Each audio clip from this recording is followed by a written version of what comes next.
Hi guys, I'm out in nature again. So just so you guys know, I'm going to be doing all outside videos for the month of September inspired of earth energy, just because. So you might hear me be like, hey, earth energy again or whatever, but you know. So yes, this is my channel. Yes, I'm educating you, but a part of me educating you is getting multiple sources. You can just kind of chuck that up to Jupiter. Yeah. So higher learning through experience. So I want to introduce somebody that's going to be very influential inside of my channel. He's going to be speaking constantly. You can kind of almost think about it as it'll be both of our channels. And we'll have other guests as well. And this is how we'll just keep you current with knowledge so that you can get a full understanding, because that's what this is all about. This is all about the truth seekers.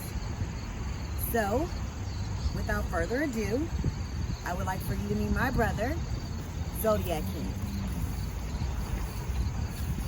Hello, I'm Zodiac King. So this is an intro. It's our first video. I'll give y'all a little bit about me. I've been traveling and studying for about, particularly astrology, for about almost 10 years now. And I've been practicing. I've done many readings. I like to do it because it feels good to me to know that I can help somebody else. And at the same time, I feel like I'm giving back, making up for the mistakes that I made. You know, recycling energy. That's powerful. That's truly powerful. And so, like, we wanted to kind of get into some background. I know you said you've been studying it for like 10 years, but like, tell us like what inspired you to start studying it. Like, what was the first inspiration that kind of broke you into wanting to go from being a Christian to astrology? You know, like us growing up, a lot of people don't know, but we grew up heavily in church, like every Sunday faithfully. So this was truly something that we had to use Scorpio energy for. We had to go deep down, find out the truth, and come back above it. And his rising is Scorpio. So what was your first notion that this isn't right? Well, my experience with the church and the Bible was, we grew up, you know, when I was younger, I didn't know I was playing, but then when I started learning and listening, I'm still a knucklehead, but I was getting little messages, you know, but there was like indirect spiritual messages, sometimes exactly on what the preacher had said, and sometimes it'd be reading between the lines. And I talked to my family about what we talked about after church, because that's important too. But whatever worked for you is working for you, then keep doing it.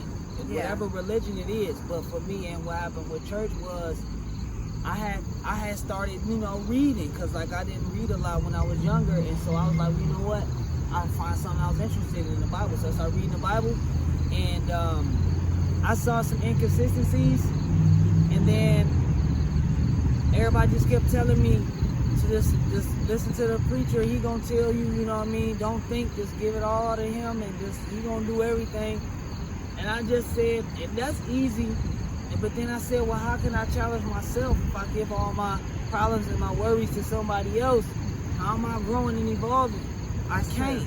You know what? It's so powerful that you touched on that, because that's very, very true. The Bible tells us one big attribute. It says that we are made in his image. That's one of the biggest things that I personally took from it. And so, you know, I studied it and embodied it, like how, you know what I mean, was he made physically like me? The thing is, we come from that same energy. That's the first rule of mentalism. Like I said when I was interviewing myself, all is mind. Everything is connected to one source. So, you know, if it's not aligning with your spirit, if you're a church and it's not aligning with your spirit, you have to go with what's right for you and what fits for you. And sometimes you have to ask those hard questions. So we already know, like, you know, where you came from and how you got into it and what stopped you, I mean, what made you change or transition, I should say. Now we need to know, how much research have you done? You know what I mean? Like, where are you getting your knowledge from? Okay. How are you learning this information? Okay, so after I realized that I need to develop self, and I can't just give my problems to somebody else, I have to take action on my own.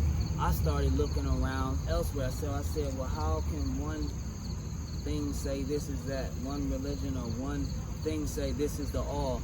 but it's separated and limited and restricted and stuff. All in one is a unity. It's no restrictions, no separations. So I studied multiple different religions. I studied Buddhism. I studied Catholic. I studied Zoroastrianism.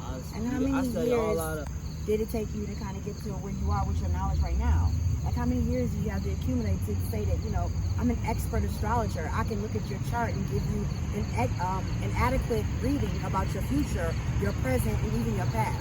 Well, I've done extensive research for about 5 straight years.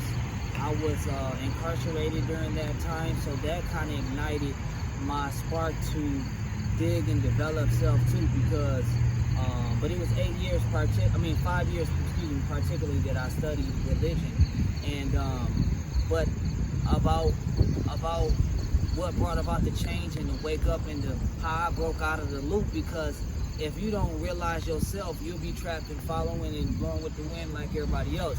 So once I was incarcerated, the radio wasn't in my ears every day.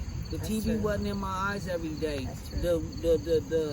The bad stuff that can come to your nose wasn't in my nose. I was still eating bad food, but it wasn't like You had more of a solitude energy. Your Right. energy was more of a solitude. You basically went into the Hierophant. So if anybody knows anything about tarot, which we will be doing on the channel as well, because I'm an expert at tarot, like I told you before, the Hierophant is when you go inside of yourself for study and for knowledge to become that higher wisdom. That's what it represents. So I don't want to make this too long, but I just wanted to kind of get them to know who you was. So as we wrap this up, just tell us some like 3 fun things that you like to do or about you, or things that you really enjoy about astrology that make you happy. You know, that like what drives you? all right, well, what drives me is learning. What drives me is developing myself and experiencing and expanding. I like to read. I like to work out. And I like to, I like to enjoy the moment. Not because I want to indulge in my senses, but because I want to be centered in the all. And it's only now. And there's no past, present, and future. We can talk about that later. Comment for all of that if y'all want to know. But why I love astrology so much, and tarot card, and just the occult stuff and spirituality, because it's spiritual. It's not restrained and restricted and so particular, because it's getting me back with self. And it's digging deep in self. And another thing I want to mention, and this is probably like the most important thing, because this is universal law. All truth is universal law. It's just like they said in the Bible. My people will know my words, my voice. He will know me. And even when they said he spoke in tongues, he didn't speak in tongues. He spoke in different languages. It seemed like he was speaking in tongues because he was able to communicate with massive numbers of people. So when you think of it like that, and you can bring it in a context, it's only one. You know what I mean? You have polarity, but you have to think of it on a unity basis. So anything that you guys want to know about us more, any questions you have about our learning, our education, our background, leave us a comment and let us know, or whatever you want to know more about, because we're here to educate you guys. We want to know what you want to know more about, so we can help you learn and help you grow, because the whole purpose of us is to embody and help you all evolve to your soul's evolution. We want to help your soul grow. That's what I'm here to do. I'm here to wake up the masses and educate you all so that we can break this cycle of karma. We can break this curse of the divine feminine. That's why I am here. So I hope this resonates with you. I hope this helps you, and we'll see you soon.